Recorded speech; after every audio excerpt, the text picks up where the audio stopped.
In Queensland, Australia, lorikeets and honeyeaters feed on garden blossoms.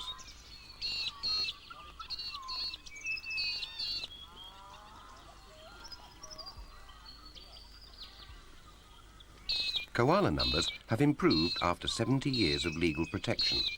But the human population of Queensland, both residents and visitors, is increasing dramatically and putting pressure on the natural environment, just as it's recovering from the first wave of human colonisation more than a century ago.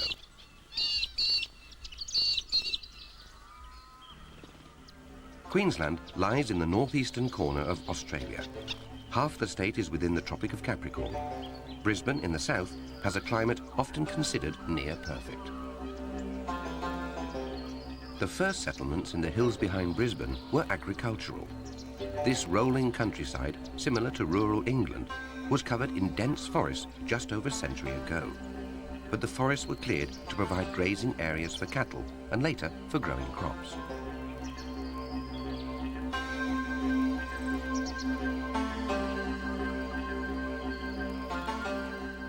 Fruit growing is a commercial enterprise in this subtropical environment. This pineapple plantation is a good example. Growing tropical fruits like pineapples, pawpaws and bananas has become an important industry, but damage to the environment occurred much earlier. The scars of development have now largely healed. Wallabies and grey kangaroos adapted to the changes and are probably more numerous now than they were before.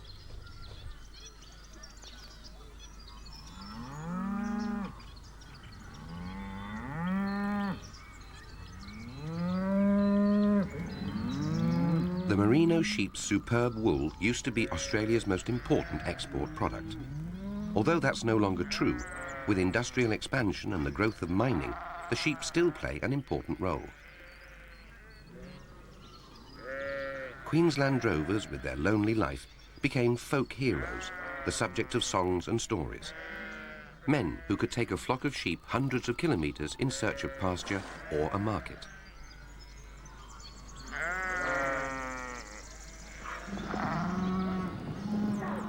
Today, most stock travels by truck, but the occasional drover is still to be found, working his flock across country just as his great-grandfather might have done.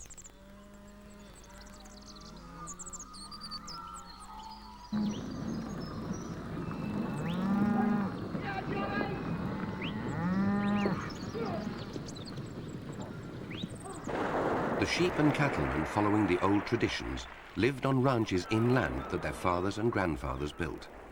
Now people are drawn to the coast, Queensland's miles of silver coral beaches. Years ago, this coast was deserted, home only to birds, crabs and seashells.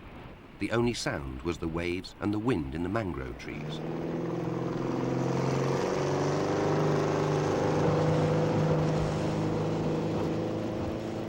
Now it's a leisure playground where people from the city come to wash off the dust and soak up the sun. Some of the birds tolerate this intrusion. It's a long coast and there are other places to go, but the Australian pelicans continue to use the same fishing grounds, even though they no longer have them to themselves.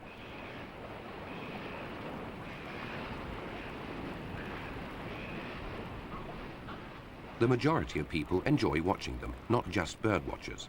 They are big, impressive birds.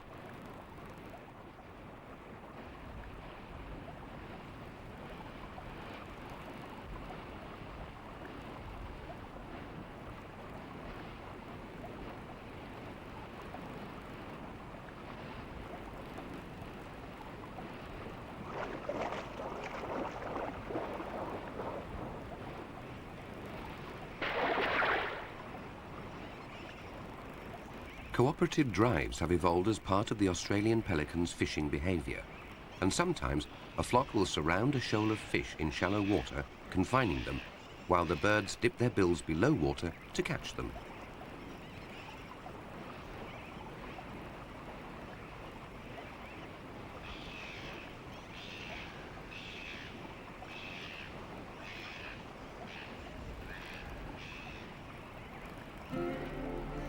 At other times, fishing is more solitary, the bird flying in the air looking for food in the water below.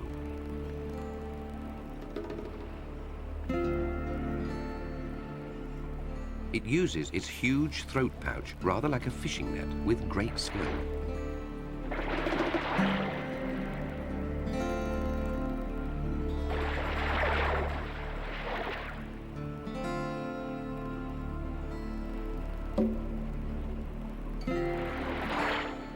As the water drains out and the fish slips into the pelican's crop, the bird is already looking for the next one. The boats and people haven't affected the bird's fishing, but when it's time to breed, some species which tolerate human presence at other times are very sensitive to human disturbance. In this situation, some species simply fail to breed altogether.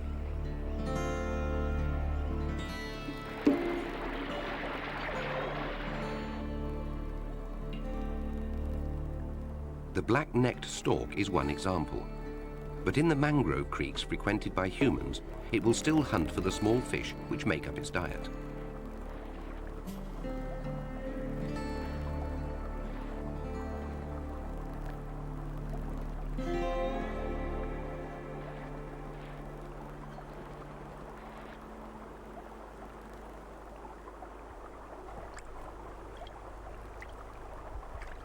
The Australian white ibis, too, finds enough food at the coast, but for breeding, both stork and ibis have to fly hundreds of kilometers to secluded inland lakes.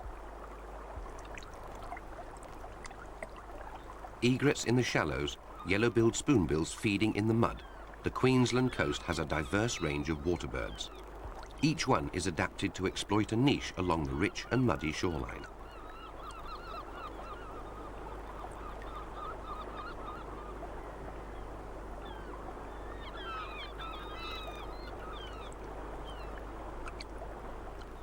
Black swans occur all over Australia, where there are large expanses of open water with sufficient aquatic vegetation for them to feed on.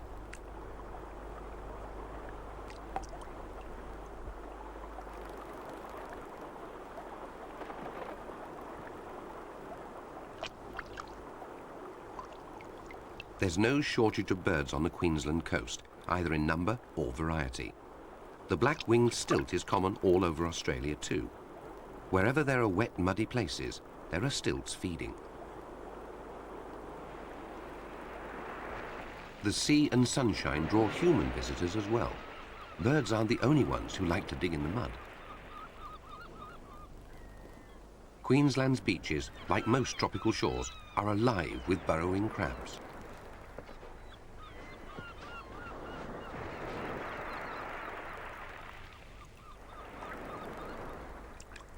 Soldier crabs are quite small and have a pale blue carapace. Along the shoreline, they're the staple food supply for the water birds.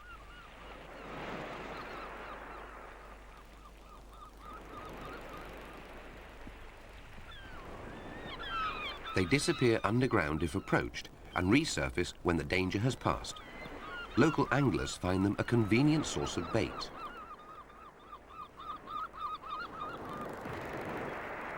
At low tide, the soldier crabs come out in huge numbers, scurrying up and down the beach in search of food.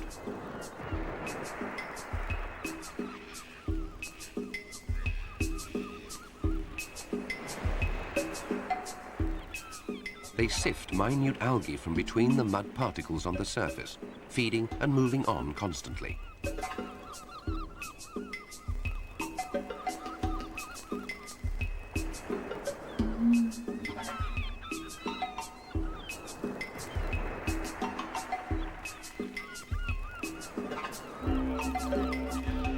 The beach is riddled with their holes. On the fringes of the group, some stop to take shelter. They appear to be using existing holes, but normally they make a fresh hole each time they stop, plugging it closed as the tide comes in.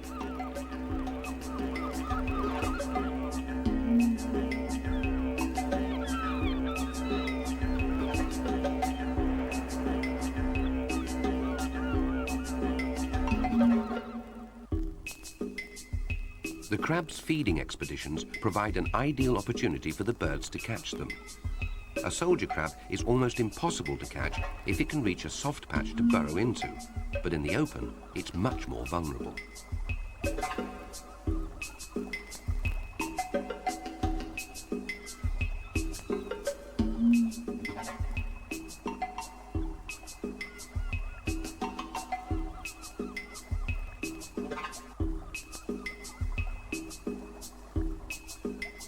The white-faced egret selects only crabs of a certain size. Catching very small crabs is a waste of time for a large bird, but if they're too big, they're awkward to swallow. The black-winged stilt chooses small crabs and carefully washes them.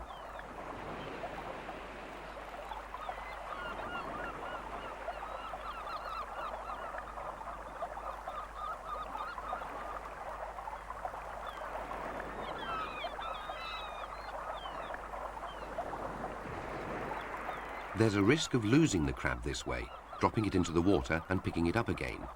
The gull-billed tern takes no chances.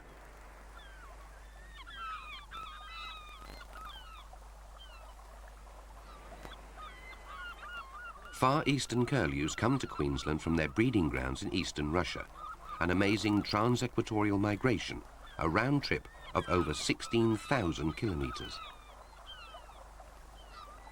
Unlike the heron, it doesn't have to see its prey. It can feel for the crabs beneath the surface.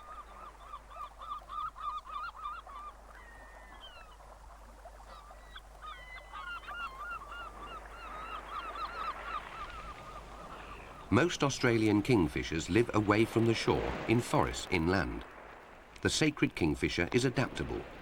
Although it's really a forest bird, in the coastal parts of its range, it comes to the shore to take advantage of the abundant crabs.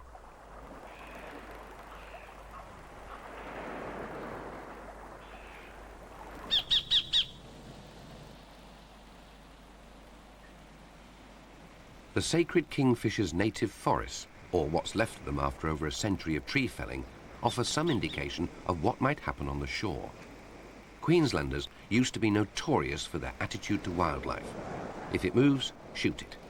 That may have been true once, but now attitudes are changing.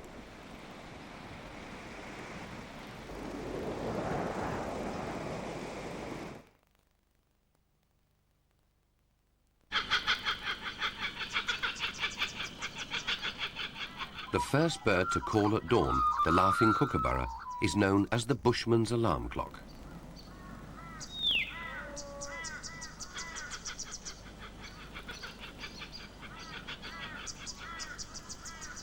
The kookaburra's nest is in a hollowed-out termite mound high up in a gum tree. With a nest of hungry chicks to feed, the adult has to start hunting for food early in the morning. The kookaburra is a giant kingfisher, 45 centimetres from beak to tail. It catches lizards, large insects, and even small mammals on the forest floor to feed its young. Australia has an enormous variety of snakes, most of them poisonous. But to a kookaburra, they are simply another food source.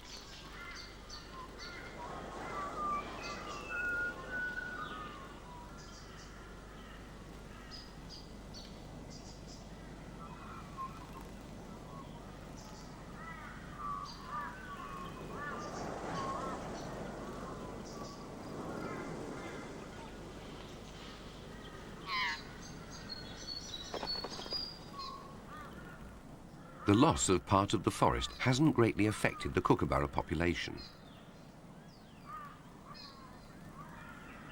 The black and white fantail, or willy wagtail, is a small bird which is fiercely defensive of its nesting territory.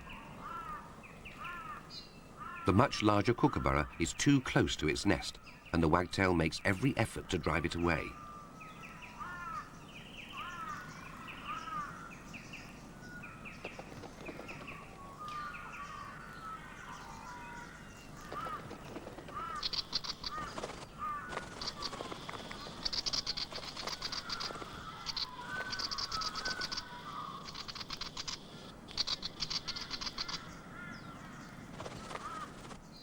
Unfortunately, it seems to have little effect, and so the wagtail resumes its nest building.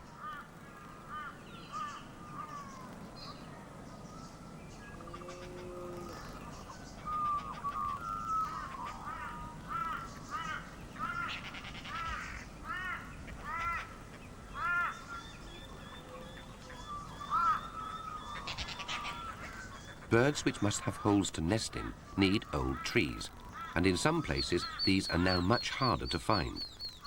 Young dollar birds in a branch with several connecting holes wait impatiently to be fed.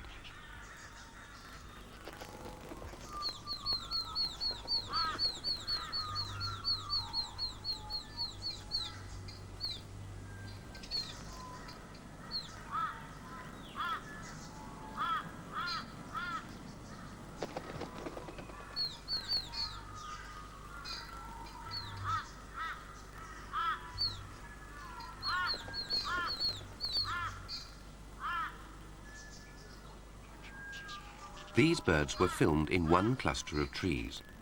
3 different species were nesting immediately over a road where vehicles were passing at frequent intervals. They have all accepted the changed environment. If the inevitable disturbance is gradual and enough habitat is left afterwards, perhaps the shorebirds too can adapt to the changes taking place.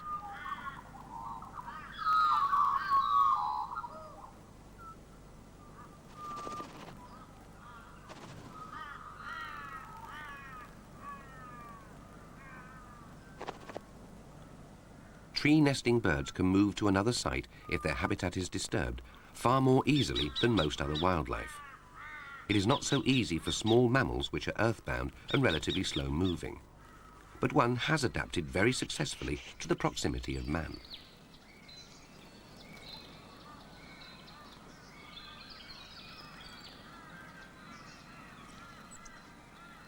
This young brush-tailed possum, making an early excursion, left the pouch prematurely and is still too young to be out climbing the branches.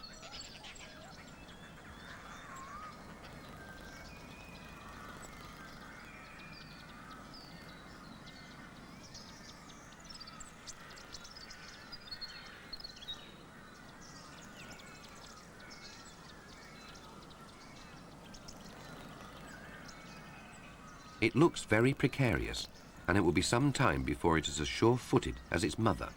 But it does have one great asset, a prehensile tail.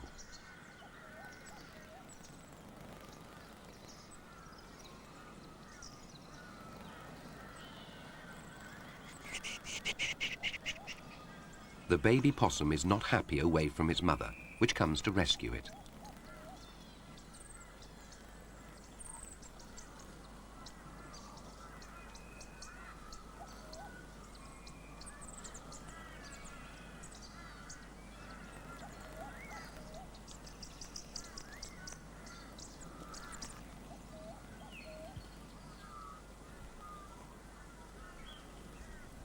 Like many of Australia's native mammals, the possum is a marsupial. The young normally spend their early life in their mother's pouch, where there's shelter and food for the baby.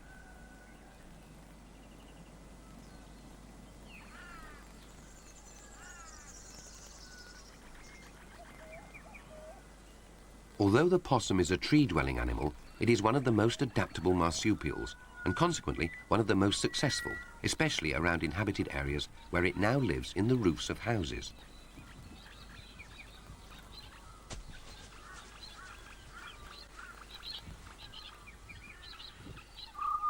The echidna, or spiny anteater, although very adaptable, remains in the country, largely because its food supply is more abundant in forests and farmland.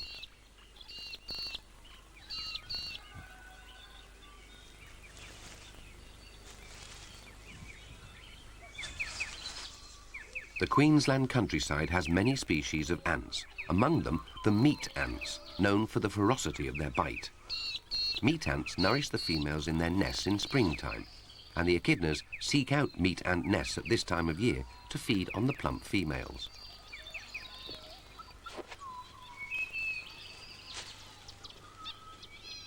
Once its soft parts are underground, it is protected from further ant bites by its densely packed spines. Queensland farmers always keep on the move around their paddocks. Stand still for too long in the wrong place and the ants will attack.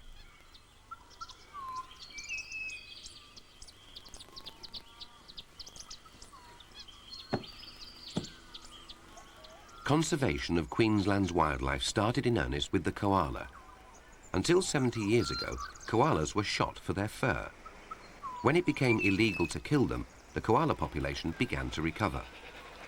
Although in some rural parts of Queensland, koalas are quite common, over a great deal of their once extensive range, they've disappeared, and many Australians have never seen a wild one.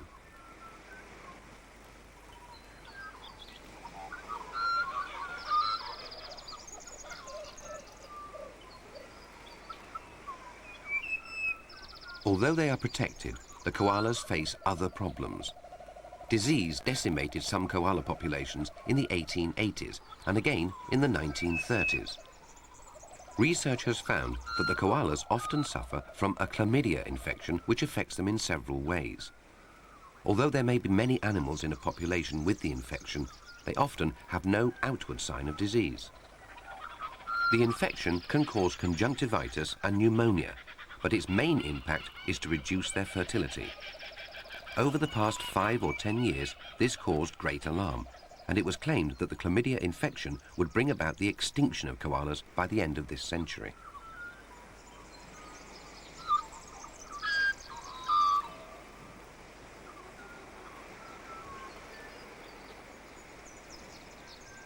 Research indicates that mothers may pass on the infection to their offspring, as a young koala stays with its mother for 6 months after leaving the pouch. It may be passed from one sex to the other during mating. One thing which is certain is that the infection occurs in koalas across most of their range in a small percentage of animals. Stress is created by their increasingly urbanized environment, from disturbance by vehicles and domestic dogs. This seems to lower their resistance to infection.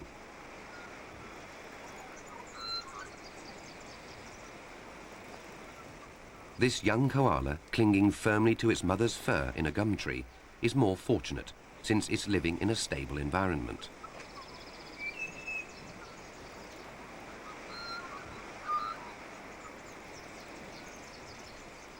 Koalas like to vary their diet within the eucalyptus family, climbing down from one gum tree to reach another of a different flavor. They travel surprisingly long distances across country in this way. For the koalas to survive, there is a need to conserve large areas of eucalyptus forests and habitat corridors for the young to disperse through.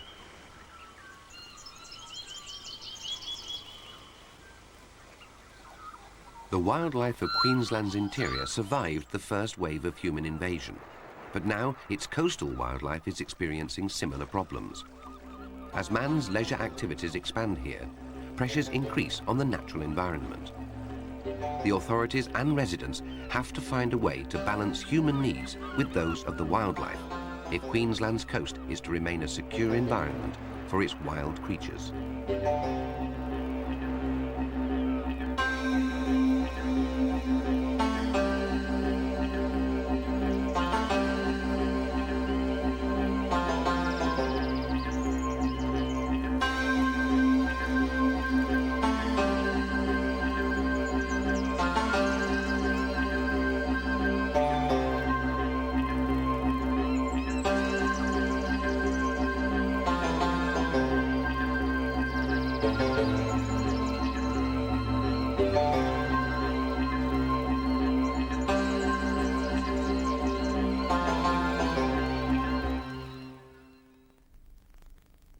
More animal outposts tomorrow. Meet a rare fish in Namibia at the same time.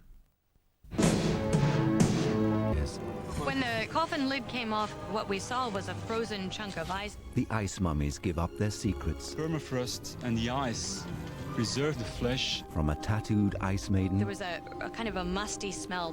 perfectly preserved, They are very beautiful tattoos. to a 5,000-year-old man, and Inca child sacrifices.